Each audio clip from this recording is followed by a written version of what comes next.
Continuando. Como a lei incluía as dívidas contraídas antes do casamento, algumas mulheres se casavam especificamente para transferir esse encargo, ou seja, as dívidas, para o marido. Antigamente, tá? Sem amor envolvido, sem interesse em formação de família, apenas lucrar financeiramente. Tá aqui, ó, um livro isento, imparcial, de um historiador. O homem sempre valeu o que tem, enquanto a mulher sempre foi valorizada pelo que ela é.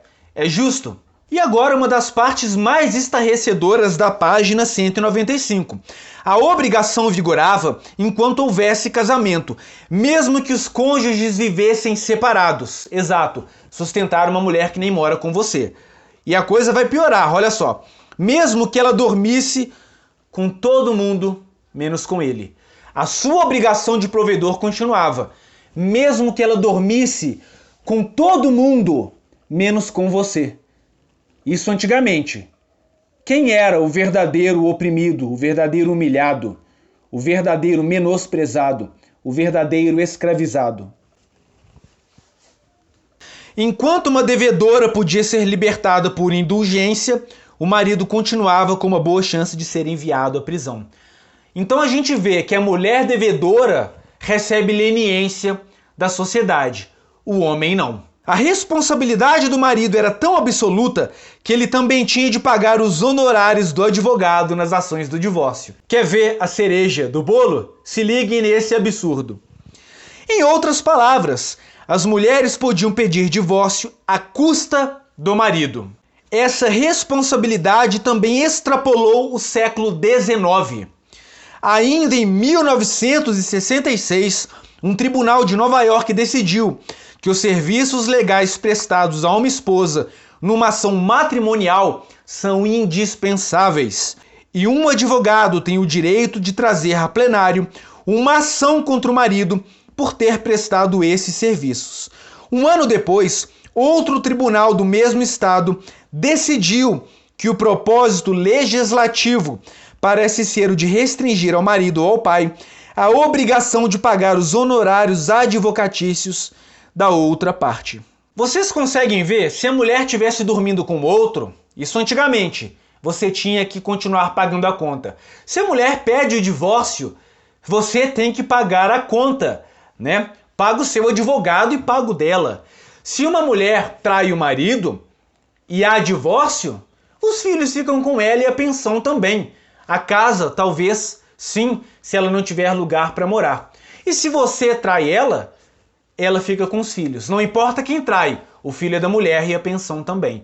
Você consegue entender que não há racionalidade porque você pega dois fatores opostos e os resultados são sempre os mesmos. Eu faço parte de um grupo antifeminista, e lá tem mulheres cristãs, mulheres feministas.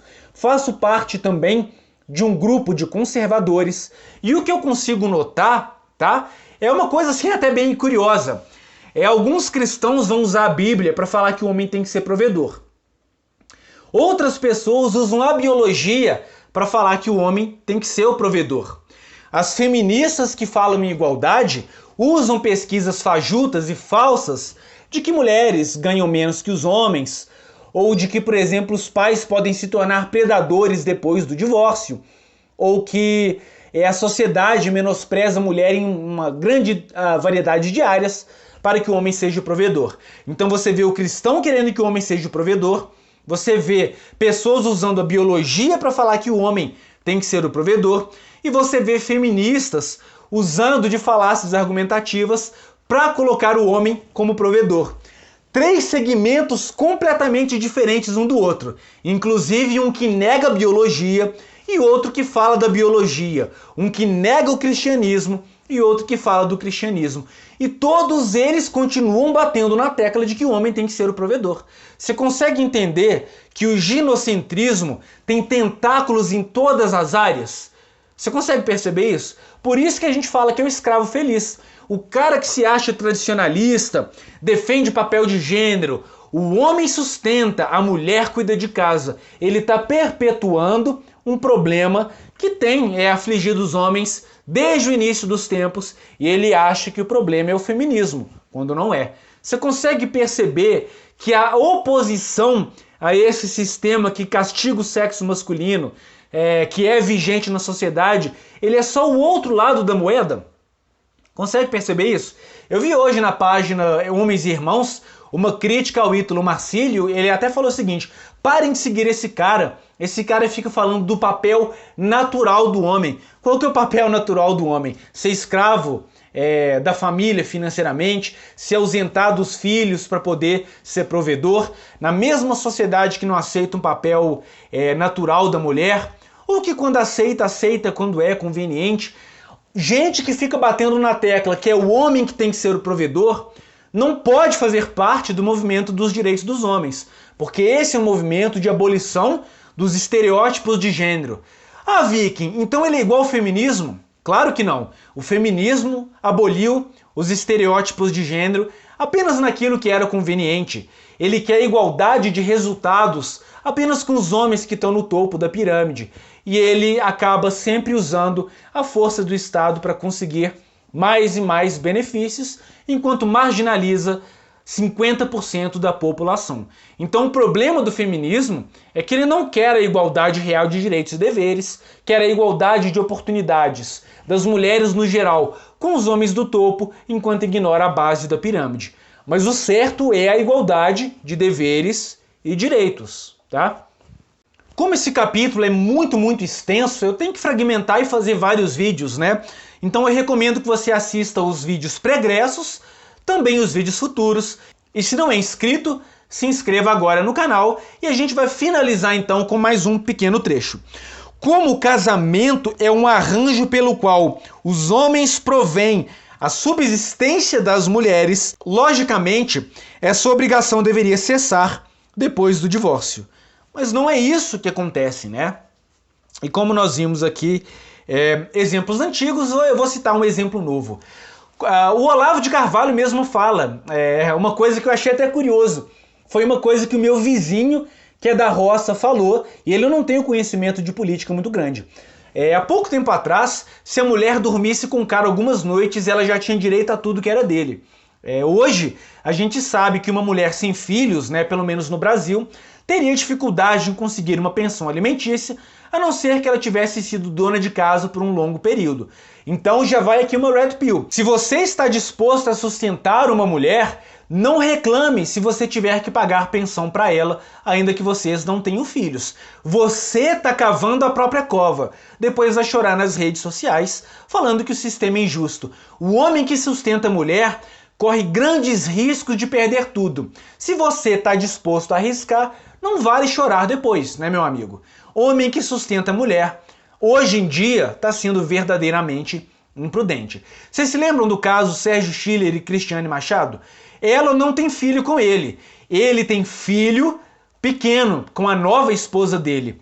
Mesmo sem filhos, a justiça está obrigando o cara a pagar uma pensão absurda para a mulher, tirando da criança para dar para uma mulher em idade apta a trabalhar. Afinal de contas, ela tem 38 ou 39 anos e o cara mais de 60. Esse é um dos exemplos de como a justiça prefere priorizar a mulher em vez de priorizar um idoso ou uma criança. Você consegue entender que no topo da pirâmide social, né, é o sexo feminino e não a criança? E quem é mais frágil? A criança ou uma mulher que era atriz da Globo, né? Pergunta retórica.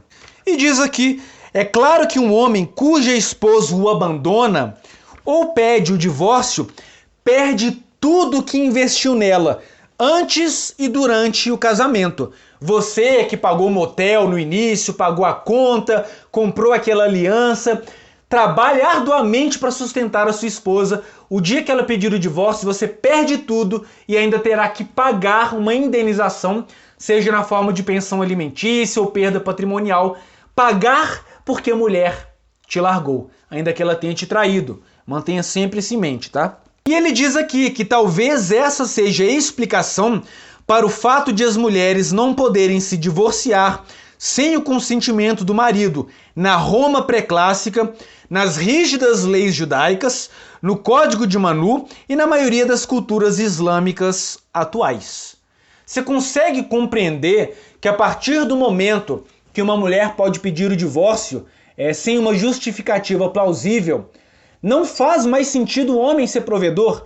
Para o homem ser provedor, ele deve ter autoridade suprema sobre o lar e a mulher não pode ter o direito a pedir divórcio.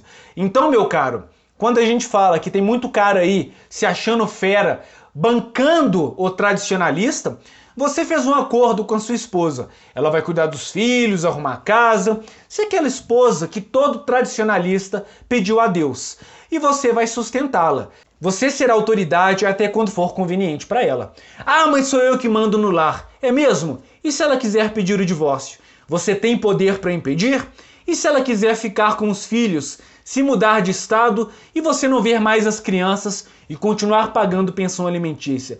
Você, provedor, o fodão, vai conseguir impedir? Não vai, porque a mulher determina como e onde os filhos serão criados, até quando o casamento vai durar, como será transferida os bens conseguidos ali no casamento. O homem não manda em nada. E se você acha que manda, você não entendeu absolutamente nada do funcionamento da sociedade e das leis. Sem problemas, eu também não entendia. E quando eu entendi, eu fiquei barbarizado e eu sinto que é uma obrigação moral informar todos os homens dos riscos que eles correm ao ter filho ou se juntar com uma mulher. Se inscreva no canal e a gente se vê no próximo vídeo. Valeu!